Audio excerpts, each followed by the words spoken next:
We're back to the ruins of a church in the colonial era convict colony remains at Port Arthur in Tasmania, at the very southern tip of Australia. We've drawn this once before, one of the earliest drawings in this 10-minute real-time daily drawing series.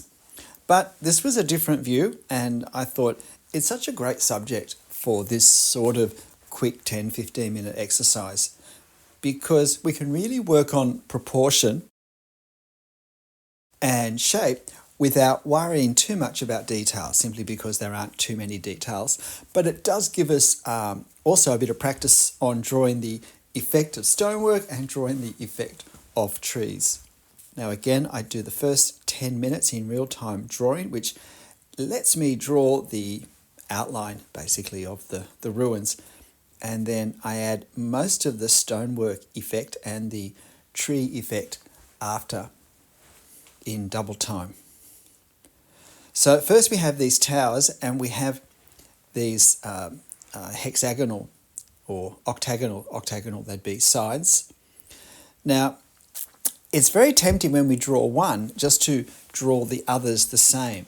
But in fact, what we see of the sides changes with each tower because they're far enough apart from each other that we actually get a different view of each side. So it's important to observe exactly what we see of each tower and not to draw them all the same with the same face full onto us and the same faces almost not shown at all, because they do change.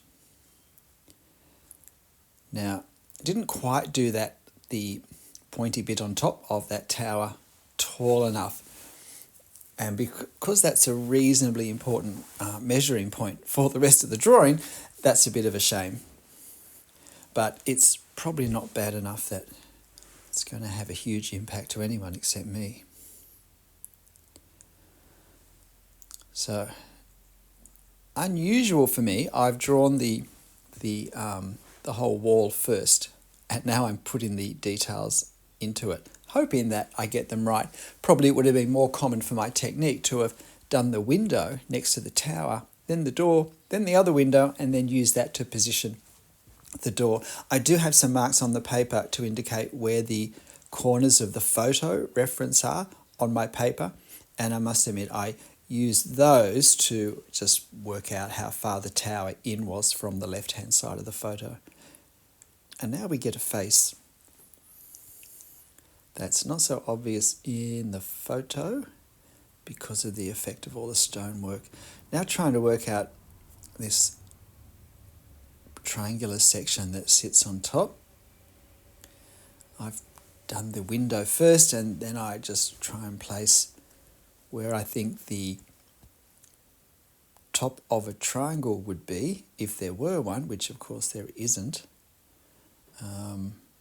in this, but trying to see where that lines up. No, I'm doing the other pointy bit first, just to help me visually see the area perhaps a bit clearer, a bit less affected by what isn't drawn. One of the few decorative features on the outside of this old church, which was burnt down in a bushfire last century, are these triangular pieces that sort of frame the rim of the top of the tower. Now, thinking I'll come up on each side and leave that space.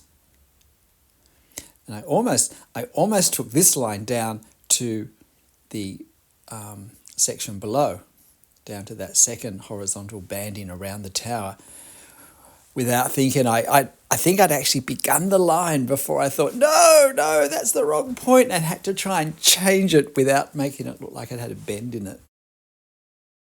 Make it a bit higher. And now this little decorative tower on the top. I think it would have been a very aesthetically pleasant church to look at when it had its roof and some windows in it. So deciding to do this tower here, Just check in and what's happening with the reference. I'm using a 0.3 millimeter pen. I almost used a 0.1, but I thought I'd draw it with a lightish touch, that the lines were mostly relatively straight, and once the decision was made where to put them, that I could place them fairly briskly and therefore get a lighter line. I could have switched to the 0.1 millimeter pen for this further back tower. I was thinking that about now when I was drawing it.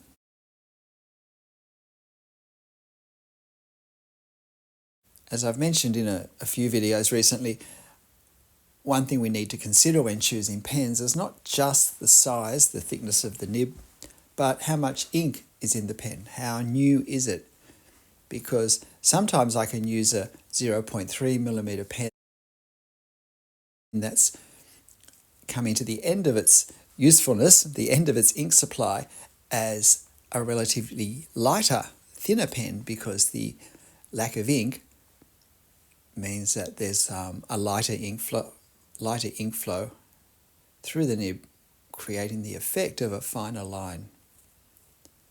So it's always good trying these things out before we start drawing to make sure that we have the right pen for the effects we're trying to create.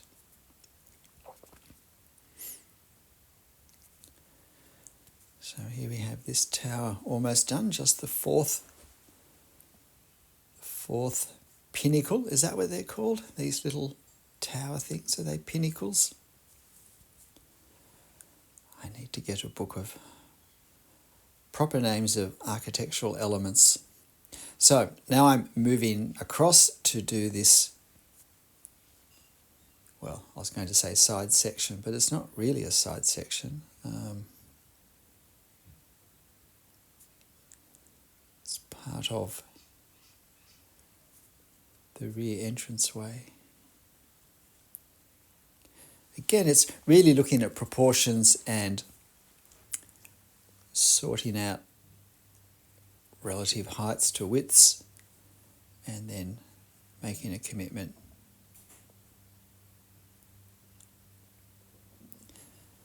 Fortunately, that horizontal line up the top there was accurate enough.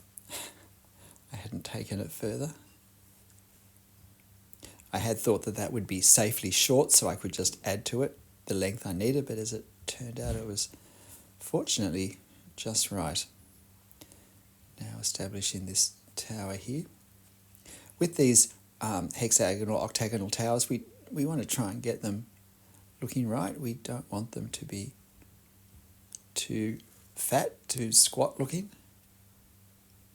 One thing I should have done with this tower I've just drawn is to have made it just a fraction thinner than I have, because it's really the same thickness, width as the other ones, and yet it is further away, so it should be visually compressed. It should be foreshortened, which would give it the effect of being narrower as well as not as tall as the other ones. So now there's really just the final bit of detail, which is the remains of this pitched wall. And now I'm working out what to do with the views through the windows. Need to do something, but I don't want to get involved trying to draw stonework on the walls that we see through the windows, because I want to do just a quick visual effect of the stonework on the outside walls, the closest ones to us, and I think it will just get too confusing if I do that for the walls that we see through that are considerably further away. And I'm almost done with the 10 minutes. There's just about 30 seconds to go, I think. And at that point, we're really drawing the stone effects and the foliage effects, and they really didn't take very long at all.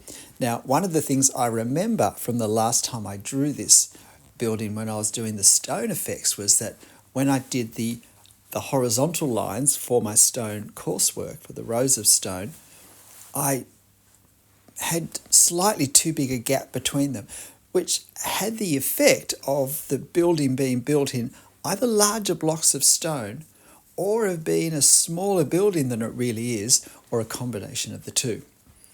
So I was trying to, particularly in that closest corner, do my lines thin enough, close enough together to create the right impression, create the right scale. And then I tried to use that in the rest of the building. So you'll see what I'm doing. The stonework effect visually is a very prominent part of this church, far more than many older sandstone buildings of the same age. So I'm just now adding a few darker ones as there are, not nearly as many as there are in the reference, because that would, I think, become just too overwhelming in the drawing, but enough to give a sense that this is how it is. And now the trees. Once we have a fairly effective, confident, gestural way of capturing the effect of the trees, they really become very simple to add at this scale, this reasonable distance in our drawing. And they're such great contrast to the architecture, both because of their silhouette and the textures that the surfaces create with the shadows, and also with the values. They often let us bring really nice dark values up hard against some well-lit architecture to highlight the architecture, and often to push it closer towards us. It helps the architecture pop forward. And now I have this tree, I think it's a Norfolk Island pine tree, with a very distinctive silhouette. So I'm still trying to capture that. It's a very prominent, dominant tree visually where it is right next to the tower. What do you think of this then? Hope you have a go, and please hit the like button for me. G'day, I'm Stephen Travers. I really enjoyed this drawing. In some ways it was straightforward, but that let me sit and just enjoy the process more. So why not give it a go? You'll find it on my channel community page. But of course, whatever you draw, however you draw it, make sure you have fun. I'll see you next video. Bye.